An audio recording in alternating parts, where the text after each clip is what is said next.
That sounds risky, but we were trying to emphasize, wait a minute, there's something big happening here. It had disappeared from the lexicon of the financial markets because of the muscle memory associated with the tech and telecom bubble. Yeah. That's why what we were doing seemed so crazy. When I use the word disruptive, financial managers do not use disruptive. That seems scary, right? So that sounds risky, but we were trying to emphasize, wait a minute, there's something big happening here. Genomics analysts have a good understanding of the brain.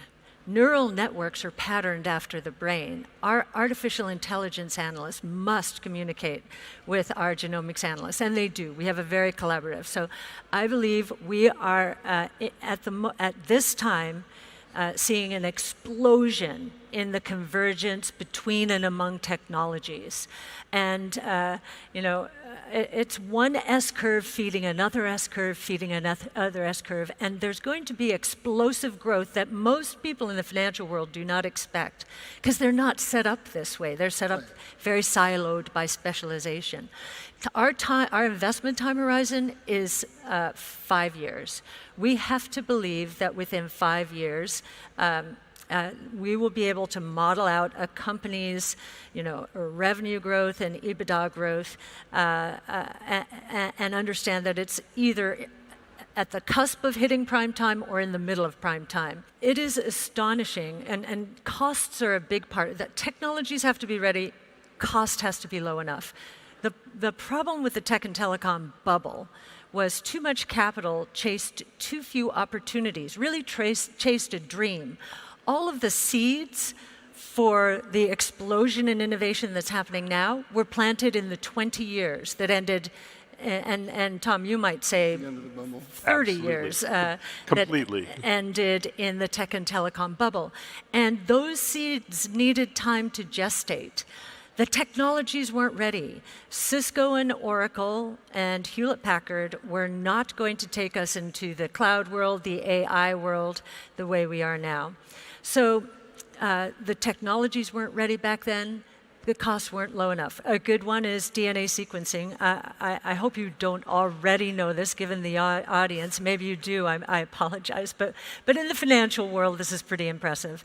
The first whole human genome was sequenced. Now, I learned that it was completely sequenced just a few months ago, but anyway, we thought it was sequenced in 2003, right? No, we didn't. We, financial market, 2003, so you go back and you figure out how much did that cost. It cost $2.7 billion, and it took 13 years of computing power. Even if costs had dropped 75% the next week, and computing had had increased in power, by 75% and speed, still wouldn't have been ready the next day. Okay, now we're down to $500, a few hours of computing power. Now we're talking. What's beautiful about what's gone on for us, at least, is there was a shift because of the tech and telecom bust. And then the 2008 and 2009 meltdown. The risk aversion in the public equity markets became extreme. Career risk, business risk, that's all anyone thought about, and they figured that just let me stay close to my benchmark and I'll be fine from a business point of view, career point of view. Wrong. They actually are being dealt out of the game by robo advisors and so forth. What's happening today, nobody really understands in the financial markets because they've invested so much of their time in the benchmark stocks, which are very backwards looking. So I believe that was the most massive misallocation of capital in the history of the world. And one of the things, no, I'm not exaggerating, in the history of the world, and that, to be a little disruptive in the financial markets was to start investing in the future again. I had one person who wasn't in our business. I was trying to explain what I was trying to do before starting the company. He said, "Oh, you mean the future of investing is investing in the future?" And I said, yes, yes.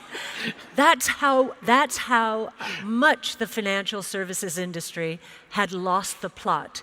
And, and we're considered in the beginning, most people thought we wouldn't make it. But the convergence of these technologies is creating explosive opportunities like Tesla. So to give you just to answer Tesla, what did we see? We invested at my old firm in 2012 and since the beginning in 2014 at ARC. What did we see? This was not an auto company, yet auto analysts were analyzing it. What kind of analysts should have been analyzing Tesla? We have 4 analysts focus on it at ARC.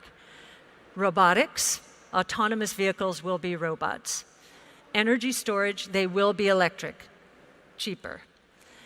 Artificial intelligence, they will be powered by artificial intelligence.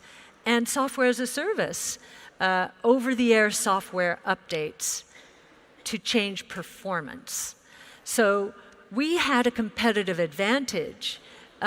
Most people were laughing at us because the traditional auto manufacturers and auto analysts were laughing at Tesla, saying, oh yeah, right, Tesla's going to build its cars on top of cell phone batteries. Ha, ha, ha.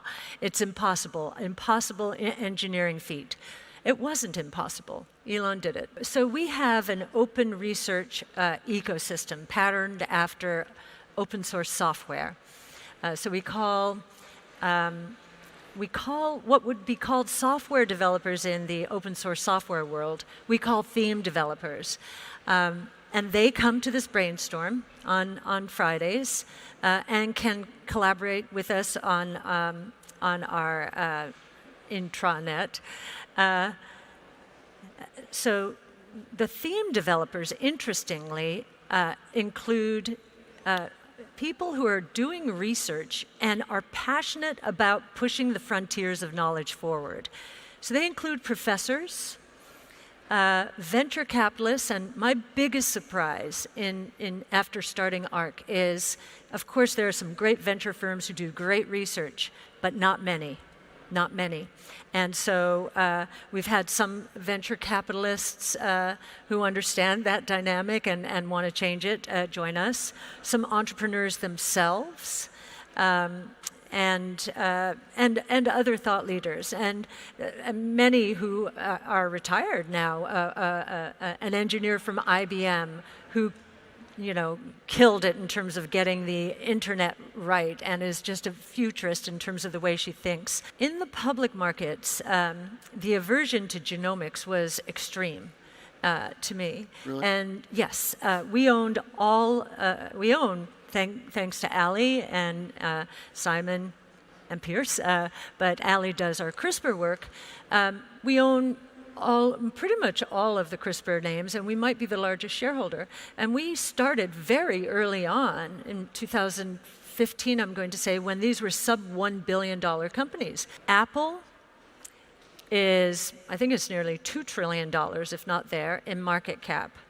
Apple has changed lives, changed my life, but it has not cured disease. The market's paying nothing for these. And even in the big biotech stocks, if you look at how analysts value phase 1 and phase 2 drugs, pretty much at nothing. And we know that thanks to artificial intelligence, DNA sequencing, CRISPR gene editing, other gene therapies that are in R&D, that their pipelines are probably worth a lot more than the market is giving them credit for, because if we're right, with artificial intelligence especially, we think trial failures will drop by 25% at least. Go to market will be 25% faster at least. And so the drugs they have in their pipelines are probably much more valuable, and the returns on R&D are going to increase from high single digits right now. Used to be 20, 30% during the golden age, 80s, 90s. From high single digits now, we think we will achieve returns higher than that 30%.